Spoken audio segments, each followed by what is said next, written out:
everyone. So, establishing your financial structure, profitability. Today on the show, our guest is Steve Johnson, sales coach for founders and CEOs from scaling sales. So, there are many ways of building your profitability. As we know, you cut your costs, you change out your services, manage that, looking at your pricing model. You may even purchase more efficiently, but also you need to look at your sales process and what you're doing there. So today we are going to discuss that on the show.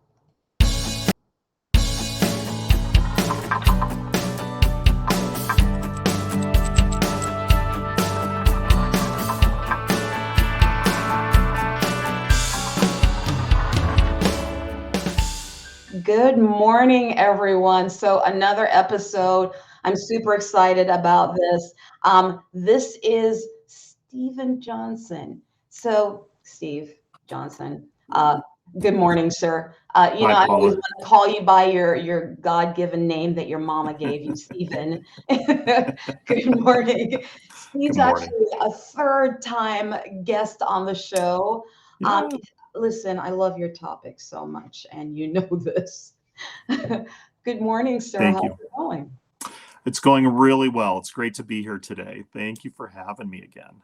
So, something, I'm going to jump right into it because social media, the attention span is Mhm. interesting.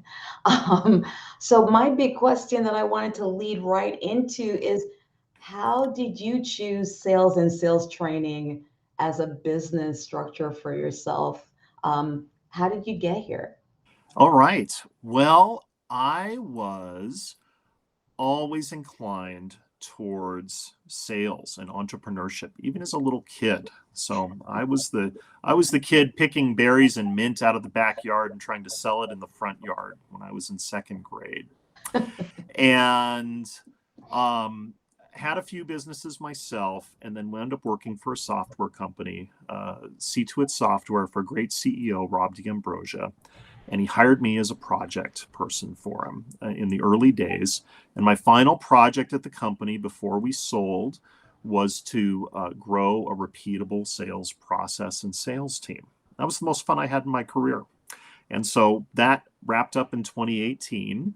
And I took a little time off. And when it was time to find my next opportunity, I wanted to continue the fun. And so now that's what I'm doing is coaching and consulting founders and CEOs to help them do really three things. And one is if they need to generate leads, typically when they're under $1 million, and not from a marketing approach, but from a sales outbound approach. How do you find those initial customers and generate leads?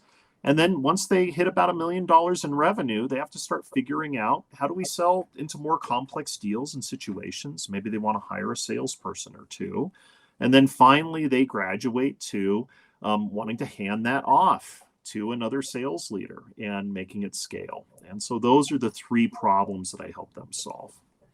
Well, let me ask you a big one because I feel like I see this quite a bit.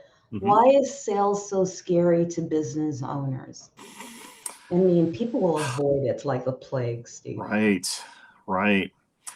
Um, there are a couple of key things that I see. And the first one is that people don't want to be perceived as being impolite or pushy. So good manners. Mm, And I think that comes from the experience that all of us have had at one time or another, whether it's buying a car or being in another sales situation and being on the other end yeah. of where we're trying to get a problem solved, and what, instead of getting help, we get pressure from the person at the other end that we're when we really need help. And somehow that translates into our experience trying to represent ourselves to our clients that we want to help. Mm, And so by shifting from a pushing or a pressuring other people to, of course, we have to be assertive. yeah. Think about when you visit a doctor who has good bedside manner. They're assertive. They don't take any quarter, but they're very direct and assertive. about diagnosing what the issues are and advocating for you on your behalf to solve your problems. And so I think if there's one thing that business owners or business owners that have to lead their sales teams can do, is to be good advocates for solving their customers' problems. And if they do that first, the other issues around feeling like they're bothering or pressuring or those things that can kind of that can fade away and fade into the background. So define for me, just so that people hear you say it, because I think we need to define the two personas that people actually, I don't think they really see this one as much, but they're very focused on used car salesmen. So used car salesman versus the problem solver. Yep. Give us a quick little definition so that people kind of hear it in its box, and the difference between them. Okay. I'm so glad you asked about this one. Used car salesman, in quotes, right? Or anyone who's selling and using pressure to get you to buy something, they're doing it for their benefit, not yours. And obviously, we all need to make a living and do that. But if you're a professional with fiduciary responsibility or are accepting that you want to provide a great outcome for your clients, then you're doing for them what's in their best interest. And by doing so, that serves your interests too. Nice. So really serving and helping your client get the best possible outcome versus you trying to get the best possible outcome is the difference between those two. I love that. I love that. So, because I feel like that's a lot of times what I hear that people think a salesperson should be. Either you're working really hard on your client's ego to push them hard into making a purchase, or you're just kind of ramming them, and then there's regrets, right, on the customer side, and they're hoping that you fulfill it, right? But not understanding that a good salesperson is a problem solver, and you can approach it on that end as well, and that is also sales, So I know that the circle that we're in we're networking pretty heavily. We're out there doing it. Do you think networking alone is a sales strategy, or is it a good idea if you're trying to aggressively move your company forward? So that depends. Think about a good networking strategy as the foundation or the floor that you can build a building on top of. And you mentioned to carry over from your last point about being a good problem solver. People buy and people connect with us through networking because there's something of value there. You could even say that all relationships, whether we realize it or not, are based on an exchange of value. People are getting it personally or professionally. There's something valuable there. Otherwise, why would we spend our time with them, right? Yeah. So networking can absolutely grow a business, and word of mouth, and then also encouraging word of mouth and having programs in place to grow by word of mouth. Really, like that is a very powerful way to grow your business. Yeah. Actually, one of the things that I'm hearing, though, silently in the background, tell me if I'm hearing the right things, but that even with your networking strategy, you need to have a strategy. You need to have a plan of how you're going to do it. It's, of course, this is a little bit more of a little bit of a joke and a story, but I had a meet up with some folks the other day, and I sent off a blurb because I'm like, okay, well, we had coffee, whatever, on Zoom. Let me send the follow-up so that you have my basic information in front of you. And they were so annoyed that I sent them information. And I'm like, wow, that's a person who does not have a networking strategy and understands that you need to follow up. This was less than a page of information. Yeah. Are you not getting the game that we're playing? I'm thinking, and okay, well, that's okay. I get it. When people tell you who they are, you ought to listen, So that rolls me right into my next question about mindset. So let's roll it back to sales training. Mm-hmm. If someone was to start with someone like yourself, I need to bring someone in. I have a team, a bit of a team, senior team, or just for myself. We need to grow and move forward. What mindset, corporate mindset, needs to change to prepare us for someone like yourself, Okay. and help? Great. So a couple of key things. One is think about the constraint in your business. If you could only pick one thing that was the gating factor or the constraint to sales, what is that? Really try and get clear about what the problem is that you're trying to solve. And because sales problems manifest as we need more revenue. The phone isn't ringing as much as it used to, or we don't have enough leads, some of these things. So think about, and if you don't know, find someone to help you get clear on where the constraint is, maybe the top 1, 2, and 3 constraints. So that's the first mind step, of our mindset step to take. Okay. Then the second one is to think about it from your customer's perspective and their problem. What are the steps they need to take to solve the problem that lead them to your doorstep? And why it would be in their best interest to take a call or an email or an introduction to you. Mm. And I think those two things, if you start there, those are great places to start in terms of troubleshooting your sales process and the sales problems and what's going on. And you can, take some practical steps to do both of those. And then after that, there's lots of execution stuff that we can talk about. Lots of steps there, but those would be the two places to start.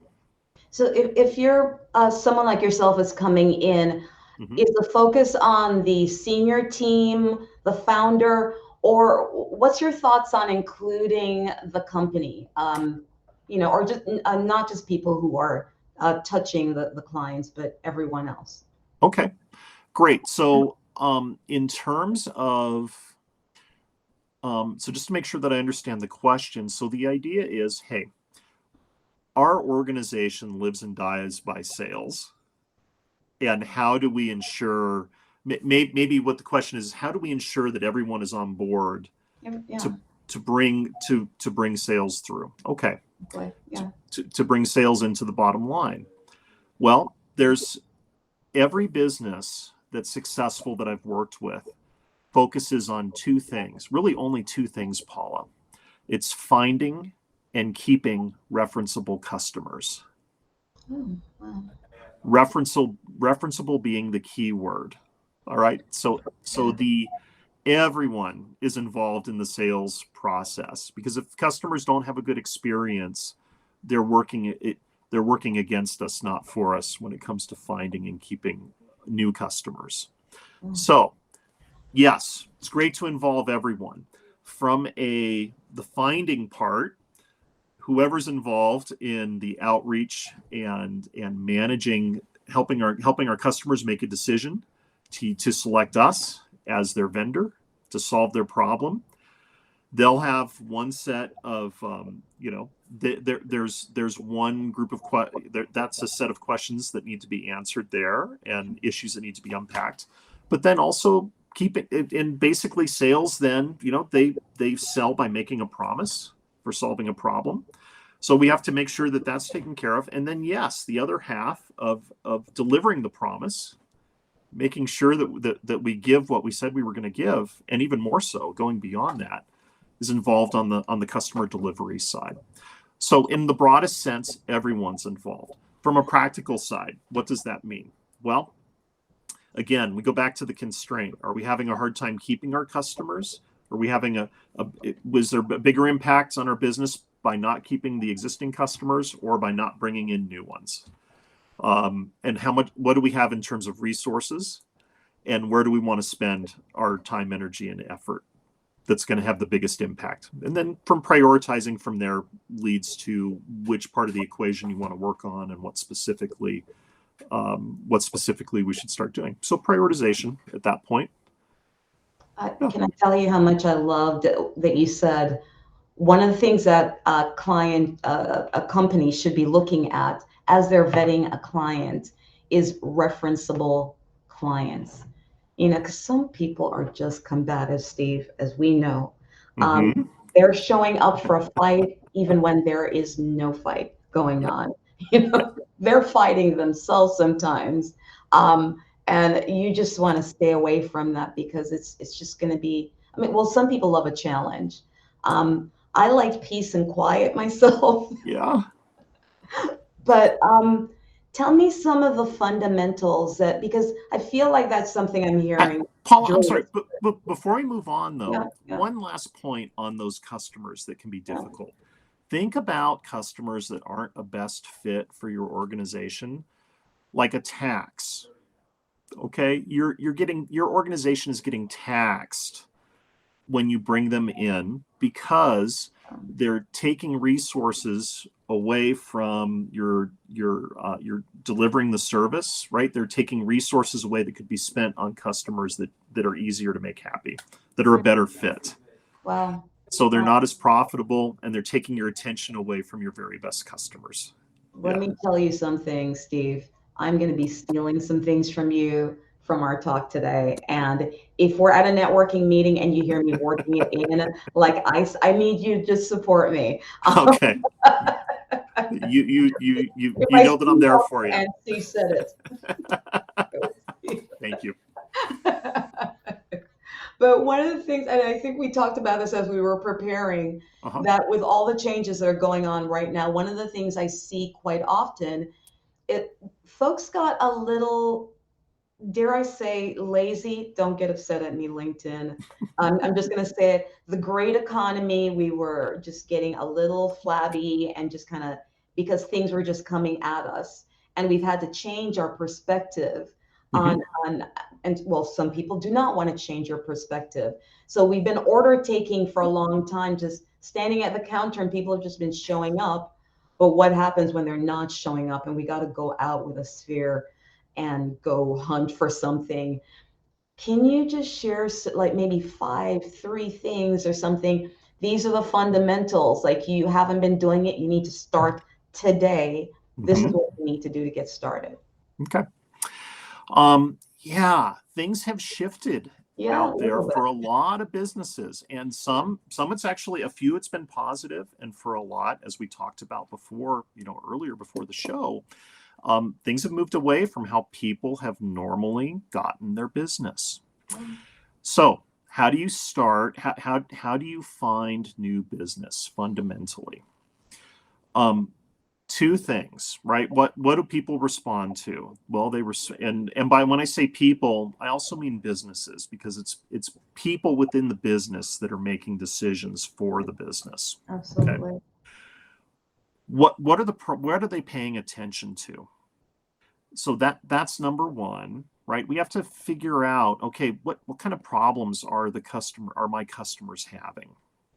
And how is that different from how it might have been? And it could be direct business problems, or it could be a problem like my customers used to get their business through phone calls from a referral network, and now clients are starting to use Google, not starting to use Google, but are searching and finding things online, or services being delivered in a different way. So how do you go after that? So what are the problems? And then where are your customers finding out about these problems? And taking those two things, and then you have to, in general, get some messages put together and go out and speak to them where they're at. So what would this look like? Let's take, for example, worked with a client recently that is in, let's see, how about a client that's in the wine shipping space? Okay. And their people have traditionally purchased wine through wineries.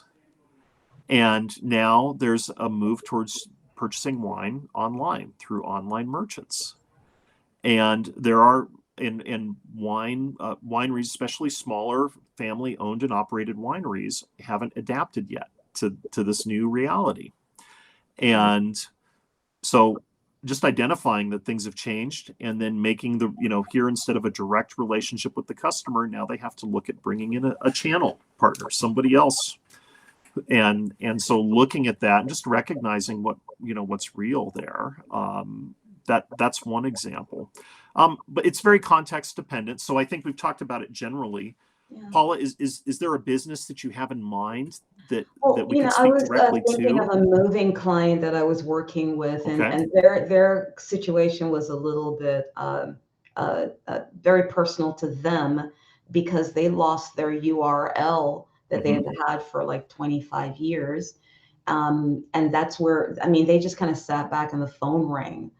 They were getting a lot of reviews, but when you lose that URL and someone else now has it, and there was a complication with their Google Places page because of it, you lose all those reviews as well. So you go from sitting and waiting for phone calls that flooded you to, and so I started realizing that for them, they just didn't have a sales process. They never had to, right? Right. It kind of came to them. So. Okay, good. Well, and in that case, let's say, regardless of what might have changed, let's just say you're a moving company and the phones have stopped ringing and they've always rung for you. Yeah. Where would you start? Well, if you're a moving company, think about who your ideal customer is and think about it in terms of who that one person is that if you could do business for them day after day, right, week after week, you would do it. You would clone them.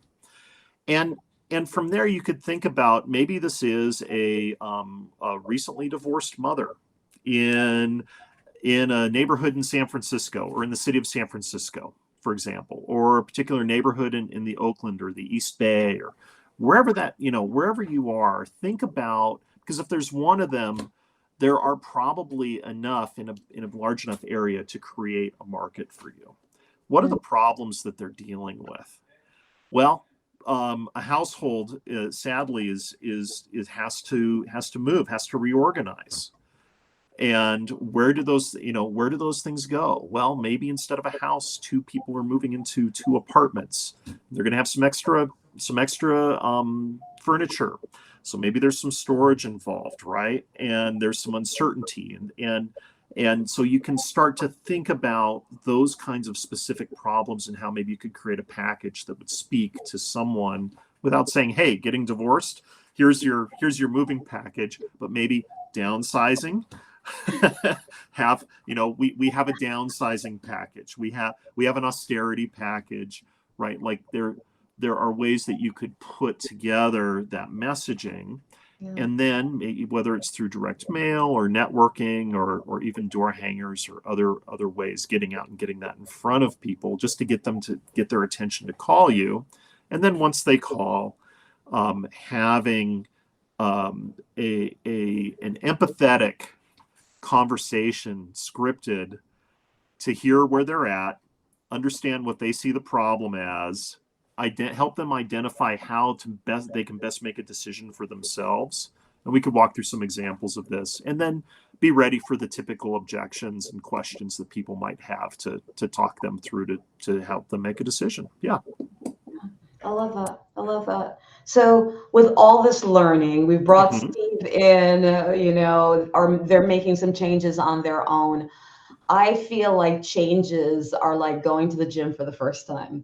You go and you get in great shape and then you're like, I'm great. I'm never going back. And by the way, I always use that analogy because I literally had a friend who told me that story. Yeah. Because it was never their, they come from a family with weight issues, got in great shape.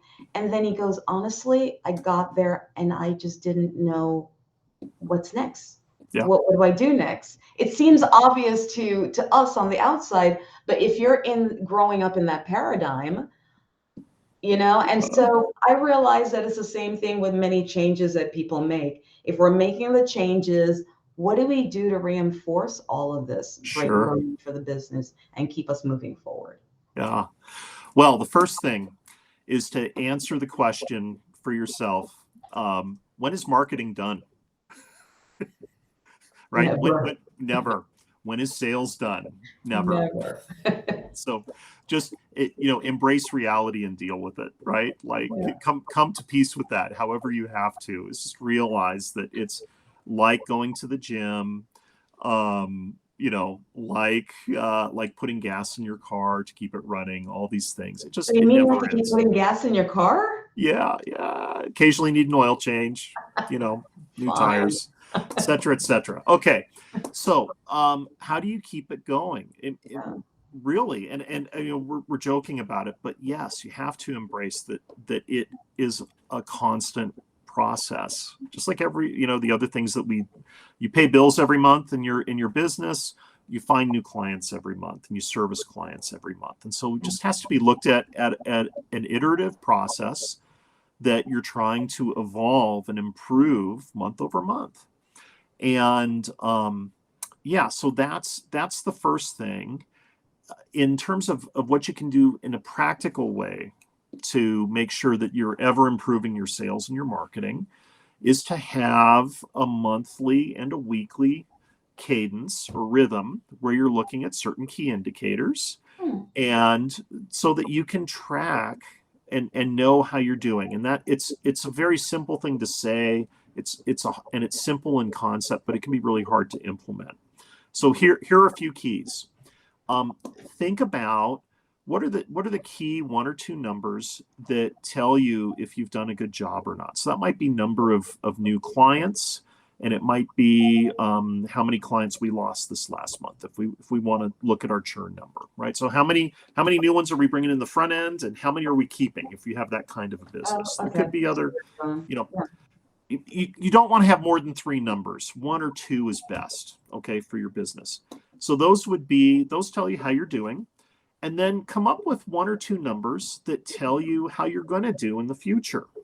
So that could be, maybe you realize that maybe you have a landscape lighting company. I know someone who has one, and every month he sends out over 1,000 direct mail pieces, and for every 1,000 he knows he's going to get about 8 jobs. And so whatever your leading indicator is, maybe it's number of phone calls, maybe it's number of emails sent, whatever that might be, that will tell you what's going to be coming down the road for you in terms of business, and what you might need to adjust today if you're not getting those results. And so start with those, and I know that can be very difficult, especially for closely held businesses where the owner or the CEO might be doing some of the business as well as working in the business as well as on the business. But try and take a day out a week, structure your time such that you can pay attention to the business and sort of the key numbers, and think about what's going to be creating the long-term success there. And I think that's the biggest step that I've seen that's helpful. And there's a lot of individual sort of discrete things we can do, and I'm happy for viewers that are here, and we'll talk about the offer at the end. But if people want to talk about some specifics, there's a way they can do that with me. Well, something we'll jump right into it, because I've been having so much fun. I looked up, I'm like, oh my gosh, we're almost out of time. How does a business like scaling sales help business owners who are listening right now? If they want to bring in someone like yourself, how can you help? Yeah. So look, we're going to look at try and understand which of the 3 problems you're having that would have the biggest impact on your business, whether it's generating new opportunities, getting better at sales and hiring a few salespeople, or bringing in sales leadership and having a scalable, repeatable sales process. And we're always going to look at the constraints and prioritize the things that aren't going right, that then we can fix, so that we create the biggest impact for you. And in doing that, we're going to look at, just identify what your customers' problems are, their key problems are, the solution that you provide, and how we can best match up what you provide with their problem, and then coach you and your team, both how to manage your team, but then also your team how to best talk to your customers when they do call you and you're having those sales conversations. So there's quite a bit there, but really at the end of the day, we're going to look at the top 2 or 3 things, and it's the Pareto principle. Get those knocked out so that you can get the biggest results in the shortest amount of time there. Also, how can I stay in touch with you? Like, I want to hear more from Steve. I want to sit down with him, maybe do a consultation. How do they do that? Yep. So 2 ways. Both start with the website. Come visit me at scalingsales.com. And either you can book a free 30-minute session, and we can talk about and identify what your key constraints are. And you'll walk away from that with a simple 3 to 5 step plan for how you can start to take care of that. And then obviously, if you want to talk more after that, we can do that. The other way is you can download. I have a download on my website, 6 keys to build a high-performance sales team. And by downloading that, you'll get on my newsletter list, and we'll give you a monthly update on useful tips and best practices so that you can grow your business. Nice. Okay. Yeah. Thank you. And I'll grab those links as well, and I'll drop them into after the show, so that you can see it and keep in touch with Steve. Steve, thank you so much for being on the show again. So like I said, it is a pet peeve of mine because I hear sometimes folks, wanting to get monies or funding or going to the bank or, my revenues are dropping right now. But so often I don't hear a focus on sales. Instead of you going to hit the bank first, go get the client first. Go get a client. Is there a goal to get like 10 clients just on your own? Because that might be your profitability and your funding right there.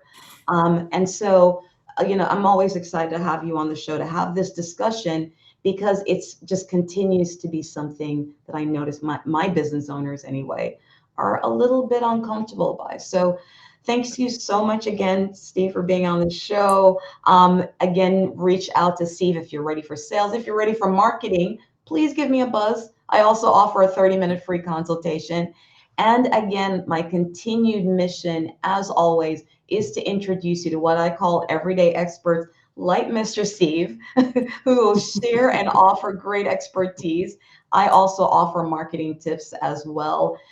If you want our old episodes and can't find them, go over to YouTube. We have a YouTube channel over there. And by the way, we are now at 1,000 subscribers. It's like the most amazing, wonderful thing. And thank you so much to all those people who've done that. I appreciate it so much. We air every Thursday at 10. Every week live, by the way. This is not pre-recorded or anything, on LinkedIn. So if you want to catch a show, it's in our header space. You're going to get there. Our header becomes a filming area, and you can check out the show. Steve, do you have a quote to close us out today? See your customer's world from their side of the table. That's it. I love that. So no used car salesman strategy, huh? Nope.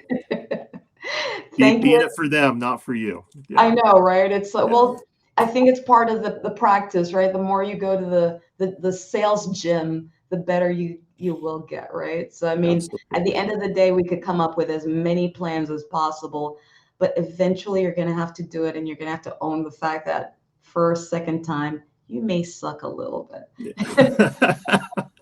And it's okay, but just start very quickly. Yeah. I mean, again, just like the gym analogy, after a while, you show up at that gym one day and go, whoa, this actually feels good versus the pain that I used to feel before.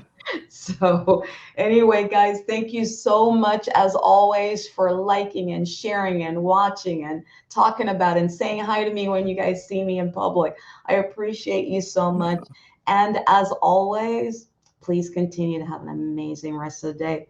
Steve, thanks again for being on the show. And thanks again, Paula. Take care, everyone. Bye, everyone. Bye.